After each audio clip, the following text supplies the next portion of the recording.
Hello, and welcome to my Character Modeling for Production tutorial. My name is Crystal Sayu, and I will be taking you through my personal workflow for creating a character model from scratch, specifically for a fast-paced production pipeline. Here I will show you techniques I use to increase my speed in order to get a working model published for the rest of the team to use in the pipeline.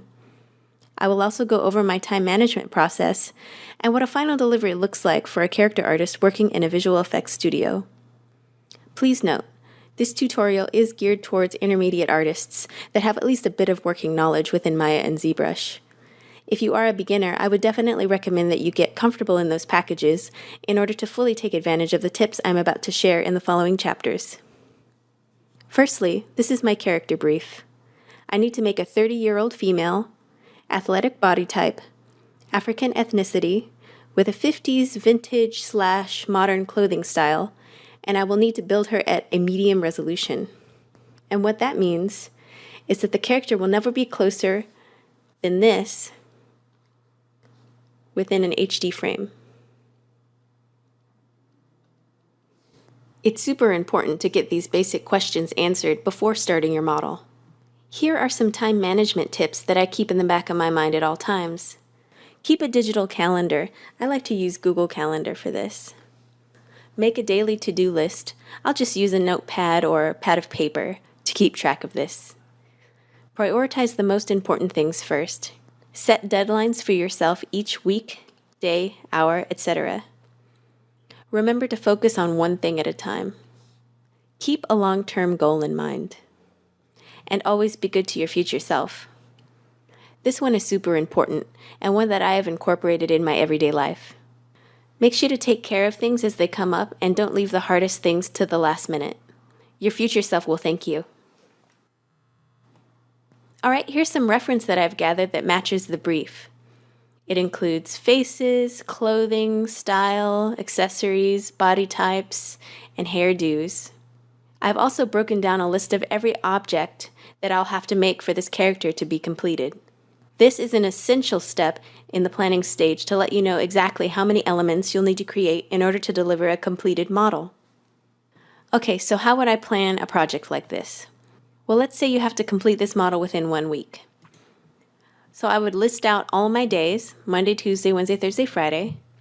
Then I would list my daily to-dos, starting with where I would begin and ending where I want to ultimately end up. So let's say you would split up the body for half the week, clothing and props and details for the other half, and then use Friday to wrap up any final details, baking, UVs, and turntable stuff. Then I would go through each day and break up all my main tasks into subtasks. For Monday, I would try to nail down my base mesh, proportions, and anatomy block-in. Tuesday, I would finish my sculpting, retopologize, do my body UVs, and reproject. Wednesday is my clothing day, so I would use Marvelous Designer to design my clothes. I would retopo them in Maya, and I would sculpt them in ZBrush. Thursday, I would model my props and accessories. I would detail my clothing, and I would complete my skin pore details.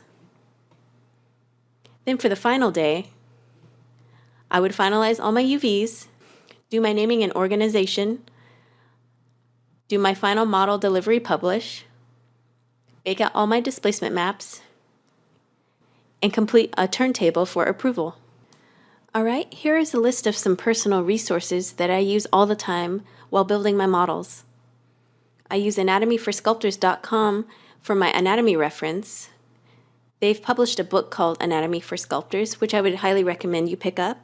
Otherwise, they have a great membership on their website that gives you access to all the information within their book, including a proportion calculator and a lot of tips and tricks for different parts of the body. And it's a really, really wonderful resource for anyone trying to learn anatomy. Next, texturing.xyz. It's a great place for finding super high-res surface displacement maps and color maps. In a later chapter, I will go over the workflow documented in their tutorial on how to apply these maps in order to get super high resolution pore details. Also, I use 3ddigitaldoubles.com, and this is a great place to see reference of various body types without having to be distracted by a color map. There's a neutral gray material assigned to the bodies, and you can really see what's going on in the anatomy without being distracted by colors and shadows and specular highlights. I also use YouTube all the time. It's a great tutorial resource, and I'll look up various things if I'm not sure of a certain tool or technique within a program. And lastly, I use Pinterest all the time for anatomy reference, photo reference, clothing reference, scan reference. It's a wonderful resource for photos, tutorials, reference, scans. It's really a great spot. Okay, a couple of tips to help you get the most out of this tutorial. Make sure to pause often. The footage in this tutorial is sped up quite a bit, and I want to make sure that you don't miss any key settings. Definitely download and try out the provided materials. I've included hotkeys, a custom UI, reference sheet, and a time management worksheet. Also, personal study.